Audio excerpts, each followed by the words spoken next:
Você já parou para pensar sobre o que você tem feito que pode estar te deixando mais ansioso? E o que as pessoas que você conhece, os seus amigos, familiares, também têm feito para se sentir mais assim? No vídeo de hoje eu vou mostrar para vocês os principais fatores que fazem com que estejamos mais ansiosos e mais propensos a desenvolver um transtorno de ansiedade generalizado. E no fim do vídeo eu também conto para vocês como evitar que isso aconteça.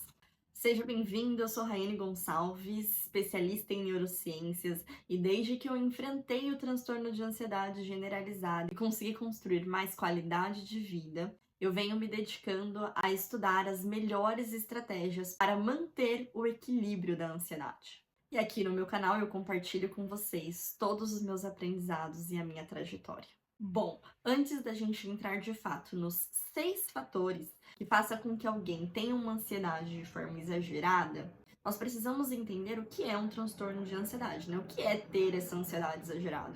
A ansiedade, ela é uma emoção normal, natural e importante para o ser humano, tá? Todos nós sentimos ansiedade, assim como sentimos tristeza, alegria, raiva, todos nós possuímos esse complexo de emoções e que são extremamente importantes para o nosso dia a dia, para a nossa qualidade de vida.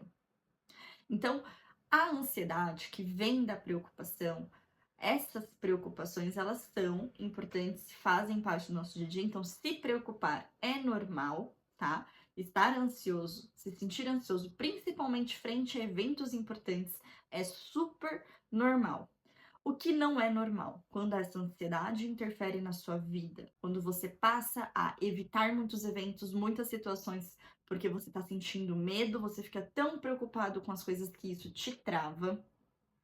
É quando você passa a ter muitos sintomas fisiológicos, então você passa a ter insônia, gastrite, alergia de pele, dores de cabeça, por conta das suas emoções, da sua ansiedade, né? Quando você deita lá na cama e você não consegue parar de pensar nos problemas do seu dia, você fica extremamente preocupada com as coisas que vão acontecer, o que você tem que fazer amanhã, como que fulano vai reagir com aquilo que você falou hoje para ele. Então, quando você fica muito habitolado com essas preocupações e isso passa a te afetar de uma forma muito negativa, aí a gente tem um problema. E nós precisamos identificar se isso já se transformou em um transtorno ou se está a caminho para tal. E o que faz, então, a gente sair, né, dessa ansiedade, ok, normal do dia a dia, para essa ansiedade que habitola, que atrapalha, que interfere a nossa vida? Existem esses 6 fatores que eu vou apresentar a seguir para vocês, que fazem com que essa ansiedade aumente muito. Sendo os 2 últimos os mais relevantes nesse processo, é o que mais determina esse desenvolvimento de transtorno ou não. Bom, eu vou começar falando para vocês sobre a genética, né? Que todo mundo que eu converso sobre ansiedade fala, mas eu sou naturalmente mais ansioso, eu sou menos ansioso, né? Sim, gente, existe características genéticas, comportamentais que fazem com que alguns indivíduos sejam naturalmente mais ansiosos e outros menos ansiosos. Isso existe, isso é uma verdade. Eu, por exemplo, sou uma pessoa geneticamente mais ansiosa. O meu estado natural é ser um pouco mais preocupada do que a maioria das pessoas ali no geral. Mas o que eu preciso deixar claro aqui para vocês, apesar de existir esse fator genético, hoje a gente sabe que ele não é o fator mais relevante e determinante para o desenvolvimento de um transtorno.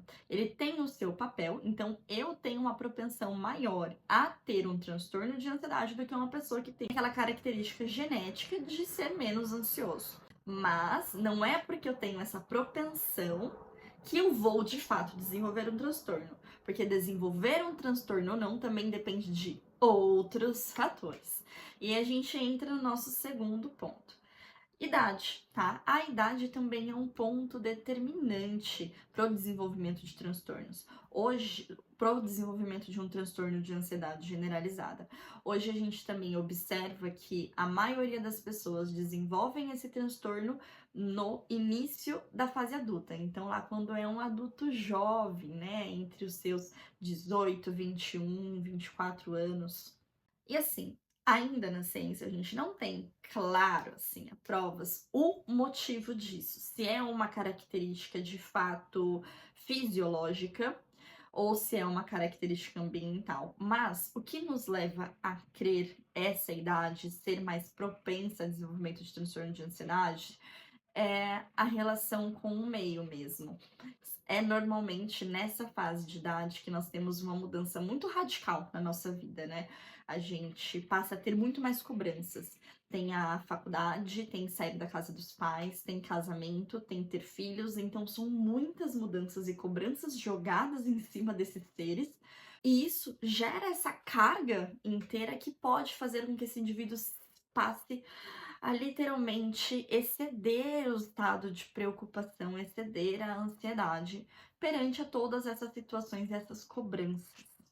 E aí também nós temos um outro ponto muito importante, que é a cultura regional. Hoje os dados apontam que as mulheres são mais propensas a desenvolverem um transtorno de ansiedade generalizada do que os homens. Mas a gente também ainda não sabe a raiz exata desses dados. O que faz com que as mulheres tenham mais transtornos do que os homens? É um fator fisiológico? É um fator genético? Ou é ambiental?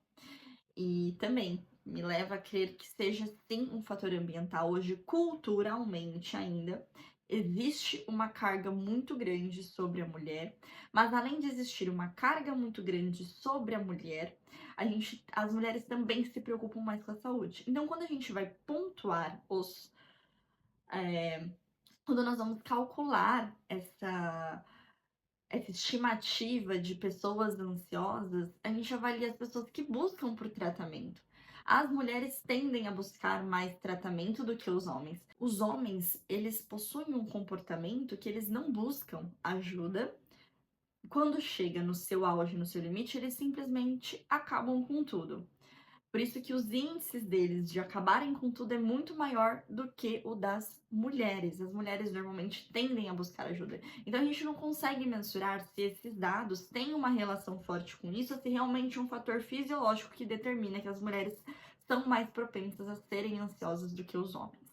O quarto ponto tem uma relação com a nossa história, com a nossa vivência. Passar por eventos estressores na infância e na adolescência gera modificações nas estruturas cerebrais que podem deixar um indivíduo mais sensível.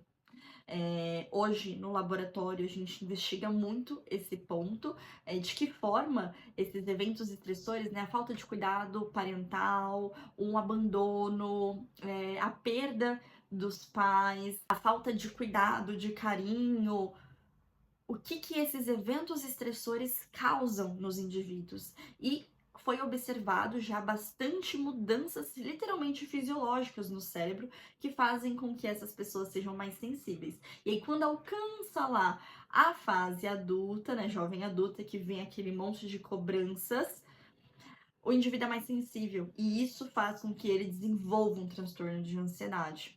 Quando comparado, por exemplo, a indivíduos mais resilientes. Então, você ser mais sensível ou menos sensível também é um fator extremamente determinante para desenvolver um transtorno ou não. Por isso que eu falo tanto aqui para vocês sobre a importância de desenvolver resiliência, né? A capacidade de lidar com eventos estressores, sem que isso nos afete muito. Porque você ser sensível e deixar com que todas as coisas que aconteçam te afetem faz com que você tenha, sim, mais propensão a desenvolver transtornos mentais.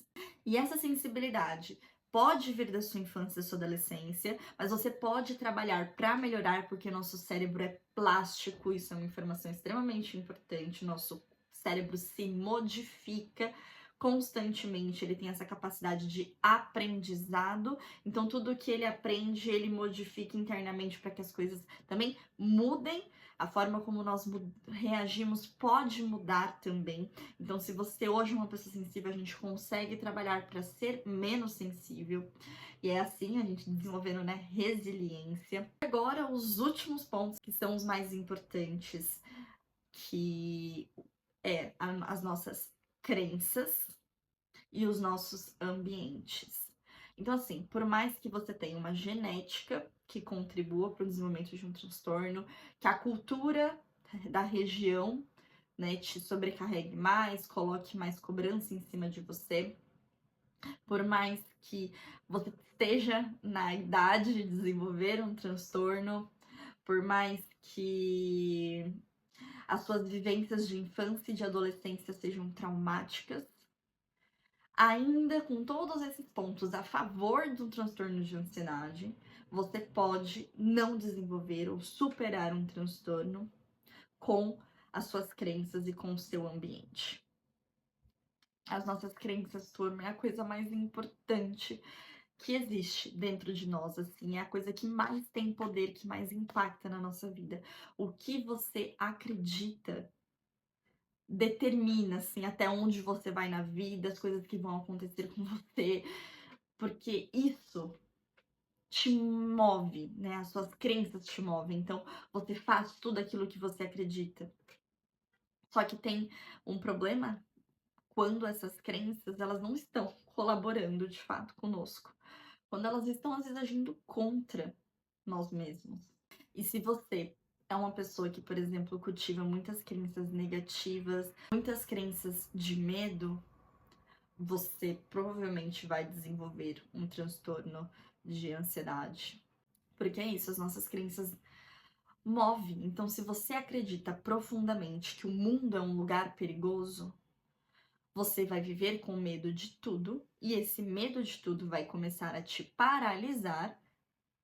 E isso vai te levar para um transtorno de ansiedade, porque isso vai começar a afetar a sua qualidade de vida. Essa preocupação, esse medo com as coisas que podem acontecer quando você sair na rua, que pode acontecer quando você falar com alguém, que podem acontecer quando você precisar se apresentar. E isso vai começar a te paralisar. E se você também não estiver inserido nos ambientes adequados, se você não tiver um estilo de vida adequado, porque o seu estilo de vida também dita o estado do seu corpo, as crenças e o estilo de vida vão formar literalmente você. O estilo de vida, né? Você ter bons hábitos, você ter bons relacionamentos, você estar inserindo em ambientes leves, tranquilos, isso te deixa mais leve, mais tranquilo, mas em harmonia, em equilíbrio. Deixa o seu corpo funcionando ali de forma natural. Porque, por exemplo, uma pessoa que vive com estresse, vive em ambiente estressante, com pessoas estressantes, ela fica estressada. E o estresse é prejudicial para a saúde do seu corpo. Começa a bagunçar as coisas internamente. Essa bagunça interna modifica as suas emoções. Vai te deixar mais desestabilizado emocionalmente.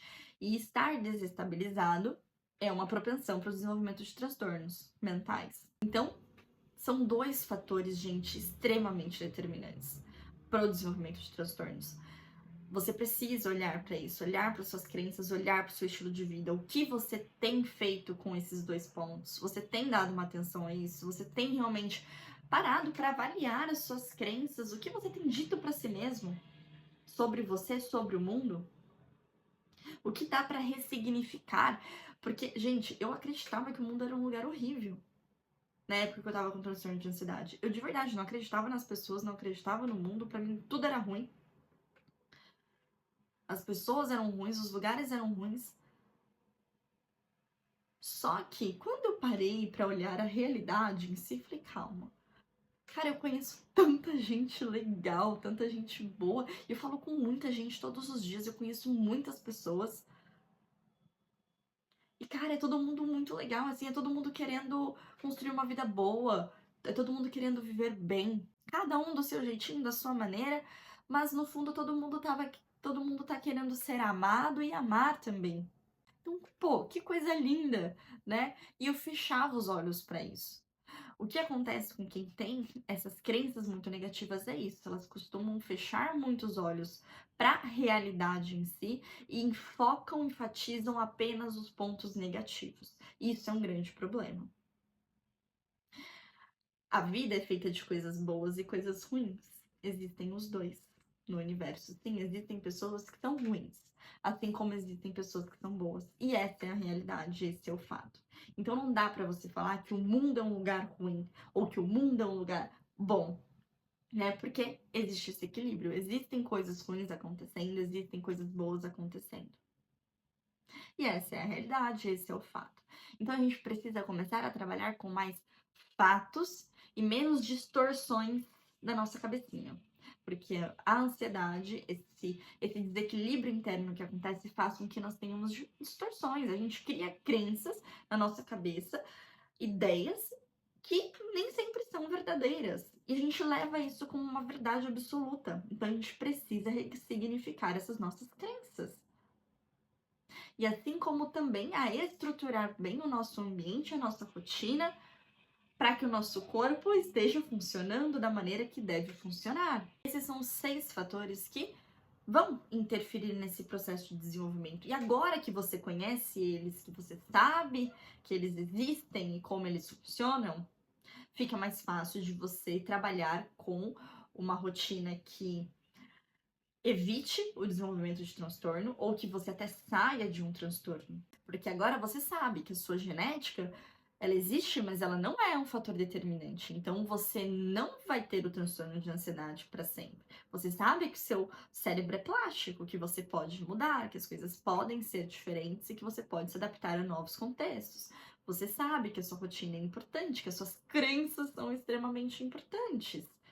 Que a idade é um ponto de atenção, sim. E por que um ponto de atenção? Que é levar esse olhar para as cobranças do dia a dia. Você tem se cobrado demais, você tem se intitulado muitas coisas para serem realizadas e ressignificar essas coisas. Eu tinha na minha cabeça isso de, pô, preciso me casar, preciso sair da casa dos meus pais, preciso ter um apartamento, ter um carro, etc. E eu colocava muito essas coisas na minha cabeça. E eu passei a ressignificar. Mas por quê que eu quero tudo isso? Por que que eu preciso de tudo isso?